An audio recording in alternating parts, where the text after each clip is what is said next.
Au Mali, les élèves ont repris lundi 10 octobre le chemin des classes pour la nouvelle année scolaire 2023-2024.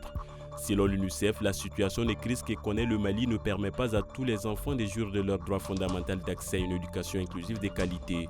Cette année, près d'un demi-million d'enfants en âge scolaire n'auront pas accès à plus de 1500 écoles encore non fonctionnelles malgré la réouverture d'une dizaine d'établissements grâce aux efforts du gouvernement et des partenaires, précise l'agence onusienne.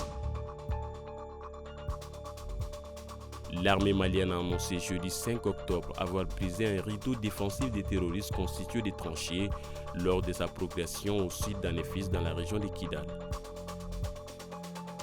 Le premier ministre nigérien Ali Mahaman Lamine Zein a effectué jeudi une visite de travail de quelques heures à Bamako.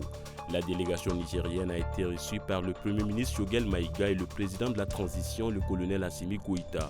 Selon la primature du Mali, cette visite s'inscrit dans le cadre du renforcement de la coopération entre les deux pays dans les domaines clés face aux défis du moment.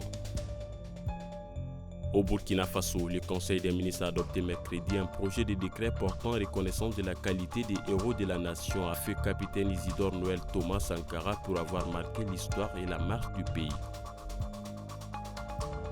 Selon un avant-projet de loi portant attribution du Conseil supérieur de la communication adopté mercredi en Conseil des ministres, les profils ou pages Facebook d'au moins 5000 abonnés se verront désormais appliquer les règles qui concernent la régulation des médias au Burkina Faso, a indiqué le porte-parole du gouvernement. Suite à l'annonce du président français Emmanuel Macron le 24 septembre dernier, le désengagement des militaires stationnés au Niger débute cette semaine, a indiqué le ministre des Armées, précisant que cette manœuvre doit permettre le retour de l'ensemble des militaires en France avant la fin de l'année.